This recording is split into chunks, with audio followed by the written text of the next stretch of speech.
The morning sun filtered through the tall windows of Westminster Abbey, casting golden streaks across the ancient stone floor. Kate Morrison adjusted her nurse's uniform one final time, her hands trembling slightly as she checked her reflection in the small mirror of the hospital break room. Today was different from any other day in her 30-year career. Today she would meet royalty. Kate had spent 3 decades caring for patients at St. Mary's Hospital in London.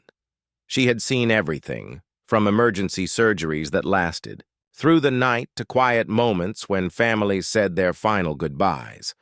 Her colleagues often called her the heart of the pediatric ward, where she specialized in caring for children with life-threatening illnesses.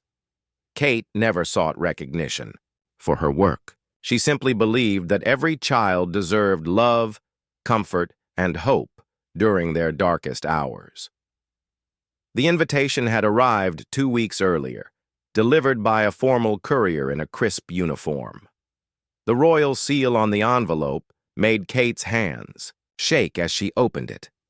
Inside was an invitation to receive the Order of Merit for her exceptional service to children's health care. The ceremony would take place at Buckingham Palace, and the Queen herself would present the honor. Kate's supervisor, Dr. Patricia Wells, had nominated her after witnessing something extraordinary.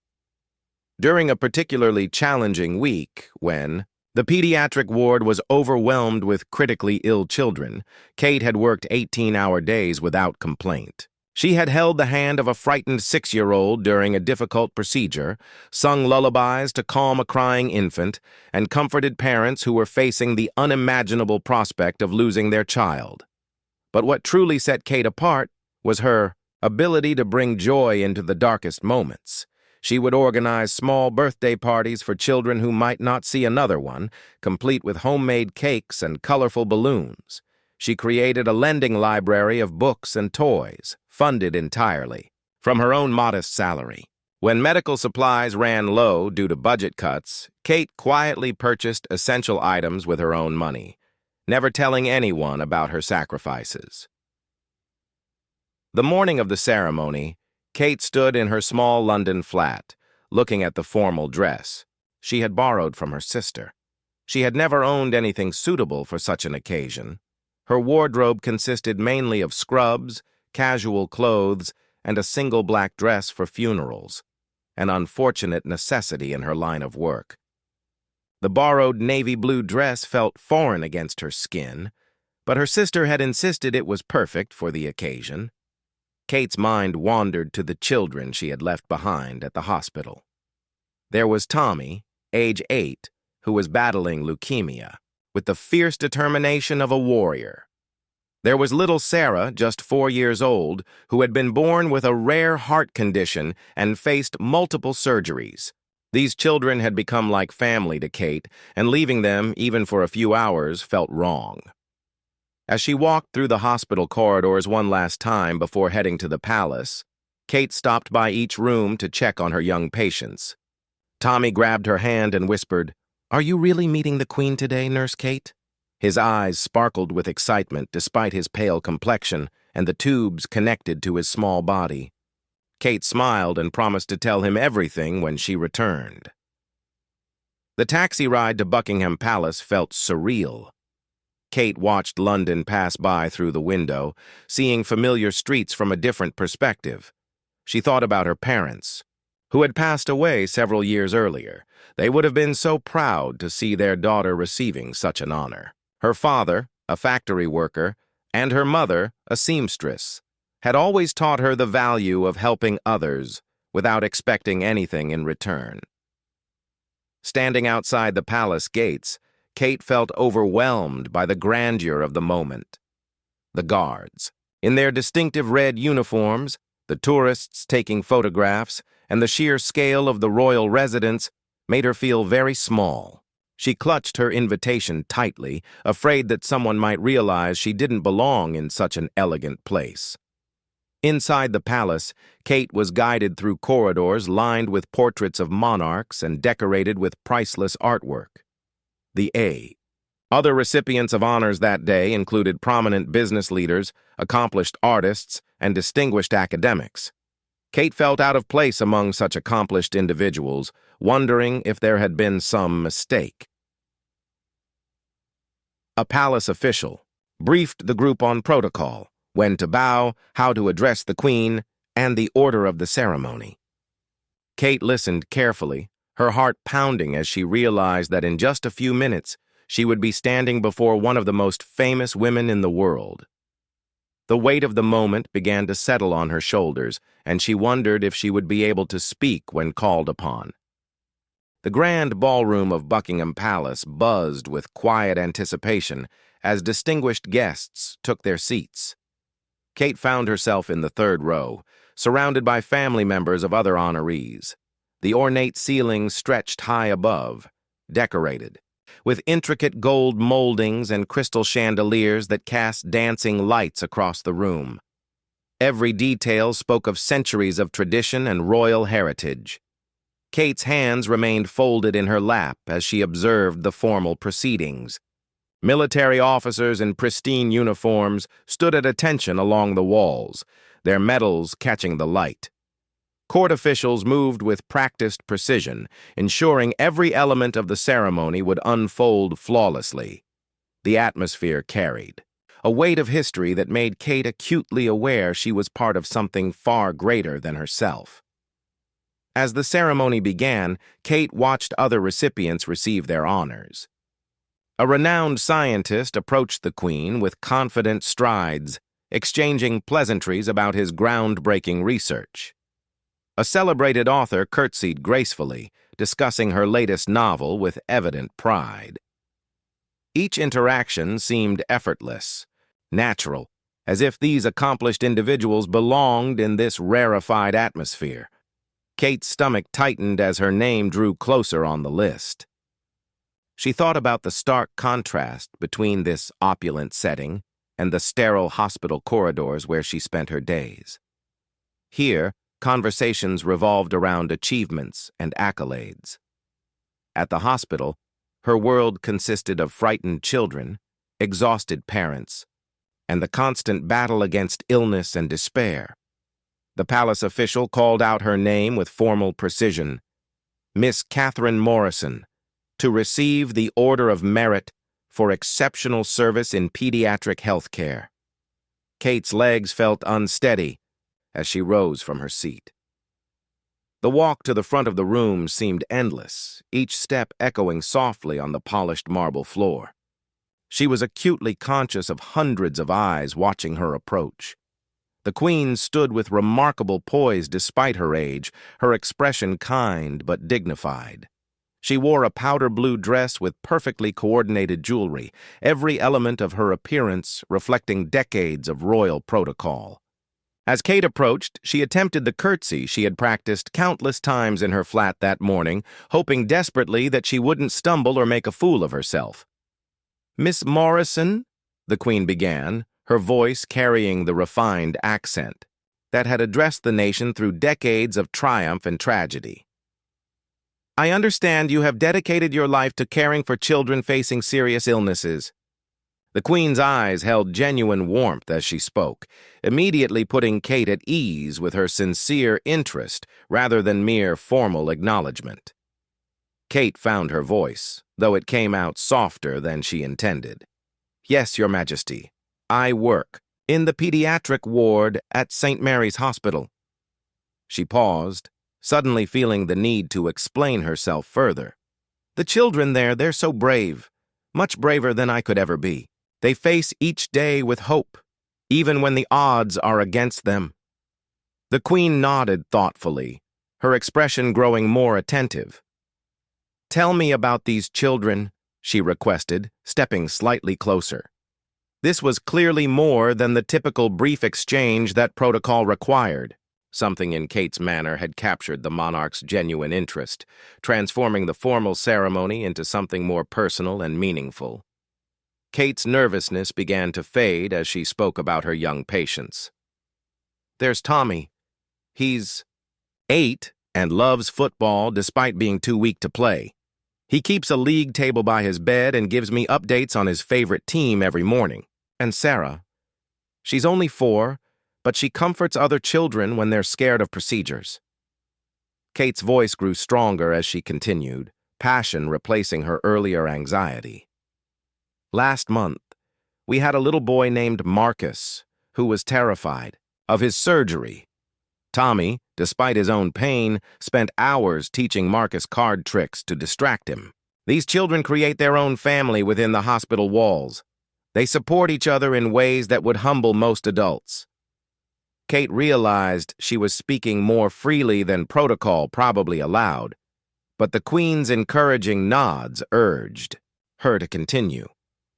The Queen listened intently, her formal demeanor softening with each story Kate shared. "And how do you support these remarkable children?" she asked, genuinely curious about Kate's approach to such challenging work.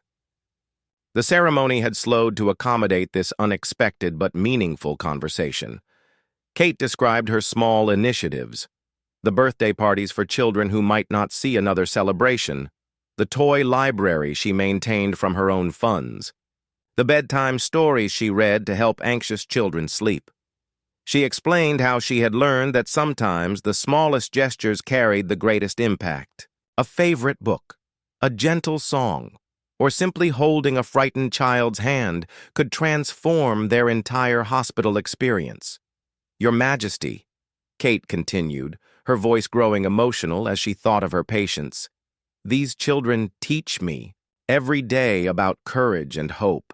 They don't have much, but they share everything. They celebrate each other's small victories and comfort each other through the difficult times.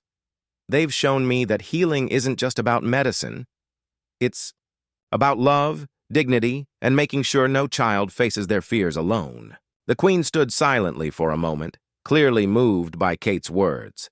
The entire ballroom had grown quiet, sensing that something extraordinary was unfolding.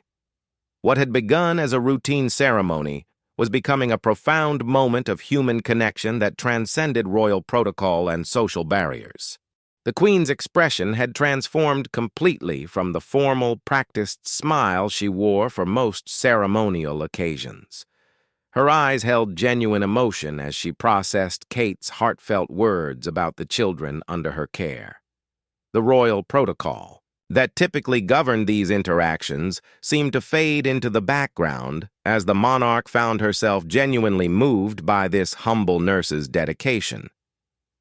"Miss Morrison," the Queen said, her voice taking on a more personal tone, "in my many years of service, I have met countless individuals who have achieved great things. Yet rarely have I encountered someone who gives so much while asking for so little in return."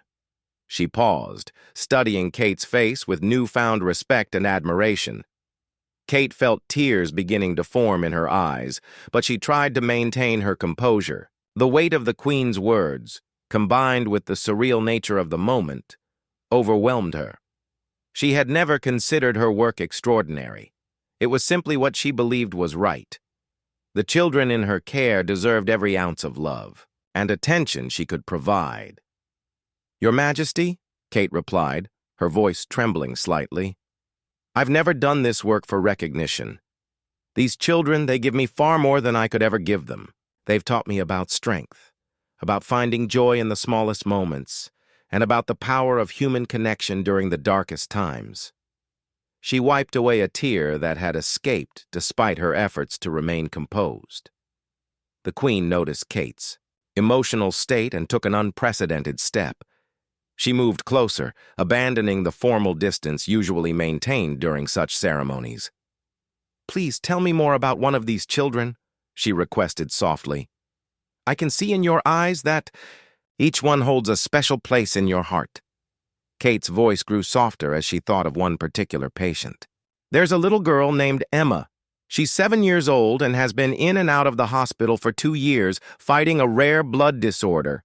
Her parents work multiple jobs to pay for treatments, so they can't always be there with her." Kate's voice caught as she continued. "Emma never complains, never asks why this happened to her. Instead, she draws pictures for other children to cheer them up." The Queen listened intently, her formal posture relaxing as she became fully absorbed in Kate's story. The hundreds of guests in the ballroom had grown completely silent, sensing they were witnessing something far beyond a typical awards ceremony.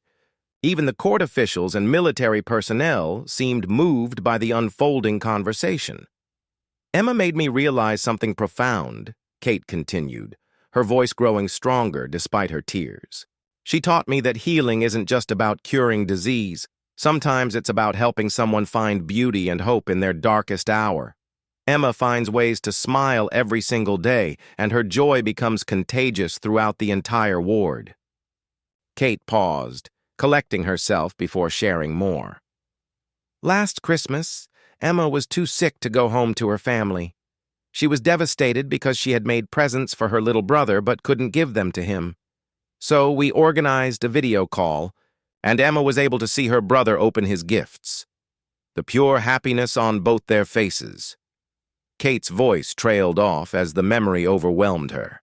The Queen's eyes had begun to glisten with unshed tears. In her decades of royal service, she had maintained perfect composure through state funerals, national tragedies, and countless formal occasions. Yet this simple nurse's genuine love for her patients was touching something deep within the monarch's heart. "Miss Morrison," the Queen said, her voice barely above a whisper, "you speak of these children with such love, such devotion. It's clear that you don't just care for them medically. You've opened your heart to them completely." The Queen's comment caused a ripple of emotion throughout the ballroom as guests realized they were witnessing an extraordinary moment. Kate nodded, tears now flowing freely down her cheeks. "Your Majesty, when a child is facing something so frightening and uncertain, they need to know they're not alone. They need to feel loved and valued, not just as patients, but as beautiful, unique individuals. Every child deserves to feel special, especially when they're fighting for their life." The formality of the occasion had completely dissolved. The Queen, moved by Kate's pure compassion and selflessness, found herself thinking about her own grandchildren and great-grandchildren. She imagined them in hospital beds, scared and alone, and felt grateful that nurses like Kate existed to provide not just medical care but genuine love and comfort. "You mentioned that you fund many of these activities yourself," the Queen observed, her voice filled with admiration. "Why do you make such personal sacrifices for children who aren't your own family?" The question hung in the air as everyone in the ballroom waited for Kate's response. Kate looked directly into the Queen's eyes, her own still shimmering with tears, but filled with unwavering conviction. "Because every child is precious, Your Majesty. Every single one of them matters. If I can make their journey a little brighter, a little less frightening, then any sacrifice is worth it. These children don't choose to be sick, but I can choose to love them through it." The silence in the grand ballroom was profound as Kate's words settled over the assembled guests. Her simple yet powerful declaration about loving children through their darkest moments had touched everyone present. The Queen stood perfectly, still processing the depth of compassion she had just witnessed from this remarkable woman who worked tirelessly in the shadows of society. Kate suddenly became aware that she had been speaking far longer than protocol typically allowed. She glanced around the ballroom and noticed that every face was turned toward her, many showing visible emotion. Distinguished military officers, accomplished academics, successful business leaders, and even the palace staff all seemed moved by her heartfelt testimony about the children in her care.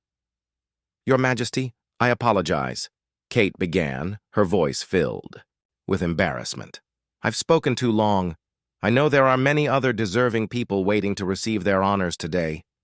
She started to step back, assuming the ceremony should continue with its formal proceedings. But the Queen raised a gentle hand to stop her. "Miss Morrison, please don't apologize," the Queen said firmly.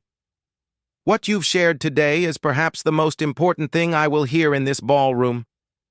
Your dedication to these children represents the very best of human nature."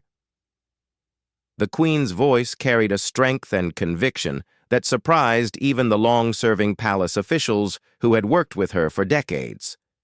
The Queen then did something. unprecedented in Kate's presence. She began to share her own thoughts about the children Kate had described. As a mother and grandmother, I cannot imagine the pain these families must endure. Watching a child suffer is perhaps the most difficult thing any parent can face. Knowing that people like you are there to provide comfort and care must give these families immeasurable peace. Kate listened in amazement as the most famous woman in the world spoke with genuine maternal instinct about children she had never met. The Queen's words revealed a deeply personal side that the public rarely witnessed. Behind the crown and formal duties lived a woman who understood the fundamental importance of protecting and nurturing children. "Your Majesty," Kate replied, her voice steadier now, "the parents of these children are heroes too. They maintain hope when everything seems hopeless. They advocate fiercely for their children's needs while managing their own fear and exhaustion. I've watched mothers sleep in uncomfortable chairs for weeks, never leaving their child's side. I've seen fathers work double shifts to pay for treatments while putting on brave faces during hospital visits." The Queen nodded thoughtfully, clearly, moved by Kate's description of these families' struggles. "And yet you mentioned that you sometimes use your own money to help these families. Can you tell me more about that?" The Queen's question was asked with genuine curiosity, not judgment, but Kate felt suddenly self-conscious about her modest financial sacrifices. Kate hesitated before answering, uncomfortable with drawing attention to her personal contributions. "It's nothing grand, Your Majesty. Sometimes a child needs a special toy for comfort, or a family can't afford the parking fees to visit every day. Small things that make a big difference to them. I have a steady job and no children of my own, so if I can help, why wouldn't I?" The simplicity of Kate's explanation struck everyone in the ballroom. She spoke about giving away her hard-earned money as if it were the most natural thing in the world. There was no pride or self-aggrandizement in her words, just a matter-of-fact explanation of how she chose to live her values. "Miss Morrison," the Queen said, her voice growing softer, "you've just described something that is becoming increasingly rare in our world. You've shown me what it means to give without expectation, to love without condition, and to serve others with complete selflessness." The Queen paused, clearly struggling with her own emotions. Kate felt overwhelmed by the Queen's praise. She had never thought of herself as exceptional. She was simply doing what felt right. The idea that her actions were rare or unusual seemed wrong to her. Shouldn't everyone care for children who were suffering? Shouldn't everyone help when they had the ability to do so? "Your Majesty," Kate said, her voice beginning to break with emotion, "these children have given me so much more than I've ever given them. They've shown me what real courage looks like. They've taught me to find joy in small moments and to never take anything for granted. Working with them has been the greatest privilege of my life." As Kate spoke these words, her emotions finally overwhelmed her. The combination of standing before royalty, being honored for work she considered simply her duty, and thinking about the brave children she had left at the hospital that morning proved too much. Her composed facade crumbled as tears began to flow freely down her cheeks. The Queen watched as this devoted nurse finally allowed herself to show the emotional weight she carried every day.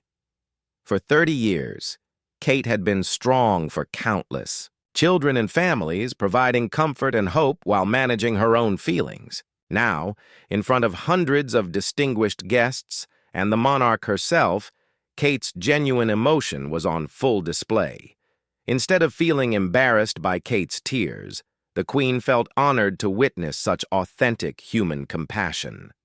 In a world often focused on personal achievement and recognition, Kate represented something pure and selfless that touched the very core of what it meant to serve others with love. The Queen observed Kate's tears with deep understanding and compassion. She recognized in this moment that Kate's emotion came not from seeking sympathy or attention, but from the pure love she felt for the children who depended on her care. The monarch had witnessed many displays of emotion during her long reign, but Kate's tears were different. They came from a place of absolute selflessness and genuine concern for others. Without hesitation, the Queen took another unprecedented step. She reached out and gently placed her hand on Kate's arm, a gesture of comfort that went far beyond royal protocol. The touch was meant to convey support and understanding, mother to mother, woman to woman, despite their vastly different stations in life. "Miss Morrison," the Queen said softly, her own voice now touched with emotion, "please don't feel you need to apologize for caring so deeply. Your tears honor these children more than any words could express." The Queen's gesture and words caused a visible stir throughout the ballroom as guests realized they were witnessing something extraordinary and deeply moving. Kate looked up through her tears, meeting the Queen's eyes directly. In that moment, she saw not the distant figure of royal protocol, but a woman who genuinely understood the weight of caring for others. The Queen's own eyes had begun to glisten with unshed tears as she connected with Kate's pure devotion to her young patients. "Your Majesty," Kate managed to say through her emotion, "I just want them to know they matter. Every single child who comes through those hospital doors matters. They're not just medical cases or statistics. They're beautiful, precious individuals with dreams and hopes and fears, just like any other child." Her voice grew stronger as she spoke, passion overtaking her earlier embarrassment. The Queen nodded firmly, clearly moved by Kate's words. "And they are fortunate beyond measure to have you as their advocate and protector," she replied. "You've reminded me today of something vital, that true nobility comes not from titles or positions, but from how we choose to serve those who need us most." Kate felt a surge of emotion at the Queen's words. To hear such validation from someone of such stature felt overwhelming, but more importantly, it felt like validation for all the children she served. If the Queen understood their value and importance, then perhaps others would too. The Queen then made a decision that would surprise everyone present, including her own staff. Instead of simply presenting the medal and moving on to the next recipient, as protocol dictated, she continued the conversation. "Miss Morrison, I would like to learn more about your work. Would you be willing to tell me about the most challenging case you've ever encountered?" Kate was stunned by the request. The ceremony had essentially stopped for her story, and she could see the surprise on the faces of palace officials who were trying to navigate this unprecedented situation. Yet the Queen's genuine interest compelled her to share more about her experiences. "There was a boy named David," Kate began, her voice steadying as she focused on the story. "He was 12 when he came to us with a brain tumor. The prognosis was very poor, and he knew it. But David had this incredible spirit. He wanted to use whatever time he had left to help other children in the hospital feel less scared." The Queen listened intently as Kate described how David, despite his own deteriorating condition, had become a source of comfort for younger patients. He would wheel his IV stand from room to room, reading stories to frightened children and teaching them jokes to make them laugh. David had transformed his own tragedy into a mission of bringing joy to others. David lived for 8 more months after his diagnosis, Kate continued, her voice growing thick with emotion again. Every single day he found ways to make other children smile. When he was too weak to walk, he had us wheel his bed into the common area so he could still be with the other kids. He never complained about his pain or his fear. He only worried about whether the other children were okay. The Queen's composure finally began to crack as she listened to Kate's story about David's selfless courage. Here was a 12-year-old boy who, facing his own mortality, chose to spend his remaining time serving others. The parallel between David's sacrificial love and Kate's own dedication was not lost on the monarch. "What happened to David?" the Queen asked quietly, though her expression suggested she already knew the answer. Kate's voice became barely a whisper. "He passed away on a Tuesday morning in spring, but even in his final weeks, he was planning activities for the other children. He had asked me to organize a talent show so the kids could perform for each other."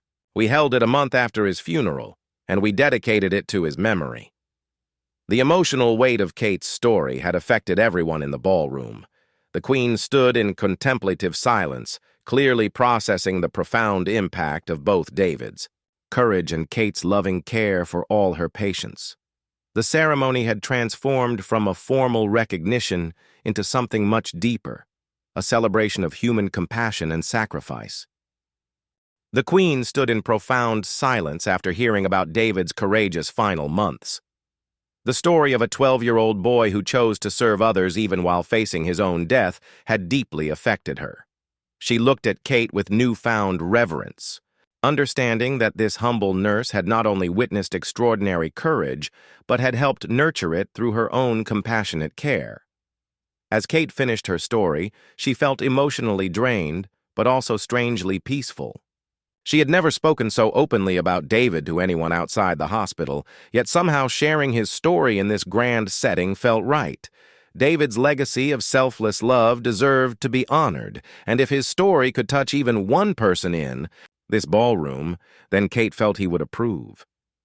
The Queen took a deep breath, clearly struggling to maintain her composure. In her decades of public service, she had learned to manage her emotions during formal occasions, but Kate's stories about these remarkable children had touched something deep within her heart. The courage of young David, the joy of Emma, the determination of Tommy. Each child represented the very best of human nature. "Miss Morrison," the Queen began, her voice carrying a weight and emotion that everyone present could hear, "in my many years as monarch, I have had the privilege of meeting world leaders, celebrated artists, Nobel Prize winners, and individuals who have achieved remarkable things. But I must tell you that few people have impressed me as profoundly as you have today." Kate felt her knees grow weak at the Queen's words. The idea that she, a simple hospital nurse from a working-class background, could impress the Queen seemed impossible.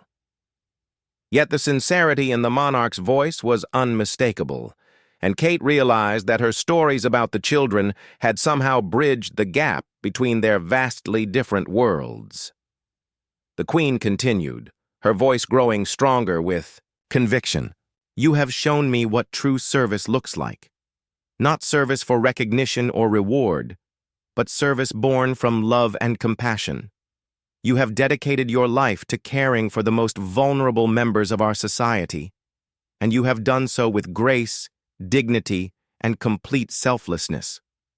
As the Queen spoke, Kate found herself thinking not about the honor she was receiving, but about the children waiting for her back at the hospital. Tommy would want to hear every detail about meeting the Queen. Emma would ask if the Queen was as kind as she seemed on television. Sarah would want to know if the palace was really as beautiful as in fairy tale books. The Queen seemed to sense Kate's thoughts. "Miss Morrison, I imagine you are thinking about your young patients right now, wondering how they are managing in your absence." The Queen's observation was so accurate that Kate looked up in surprise, meeting the monarch's knowing eyes. "Yes, Your Majesty," Kate admitted softly. "They've become like my own children. I worry about them when I'm not there. I hope they know that being here today, receiving this honor, it's really recognition for all of them, for their courage, their strength, their ability to find hope in the darkest circumstances." The Queen nodded, deeply moved by Kate's continued focus on others even in her moment of recognition. She realized that Kate truly didn't see herself as the hero of these stories. She saw the children as the heroes, and herself merely as their humble servant and advocate. Then, in a moment that would be remembered by everyone present for the rest of their lives, the Queen did something unprecedented. As she prepared to place the Order of Merit around Kate's neck, she paused and spoke directly to the assembled crowd. "Ladies and gentlemen," the Queen announced, her voice carrying throughout the ballroom, "today we honor Miss Catherine Morrison not just for her exceptional service, but for reminding us all of what it truly means to serve others with love." The Queen's voice grew emotional as she continued. She has shown us that the greatest nobility comes not from titles or positions, but from how we choose to care for those who need us most. As Kate lowered her head to receive the honor, overwhelmed by the Queen's words and the magnitude of the moment, a hushed silence swept through the entire room. Every person present, from distinguished guests to palace staff, from military officers to court officials, was deeply moved by what they had witnessed. The Queen, with tears now visible in her eyes, gently placed the medal around Kate's neck. As she did so, she whispered words meant only for Kate to hear. "Thank you for showing me what true service looks like. These children are blessed to have you, and our nation is blessed to have people like you caring for our most precious citizens." In that profound moment, as Kate stood before the Queen with tears streaming down both their faces, everyone present understood they had witnessed something extraordinary. This was more than a ceremony. It was a celebration of the pure compassion that makes humanity beautiful, embodied in one humble nurse who had dedicated her life to loving children through their darkest hours.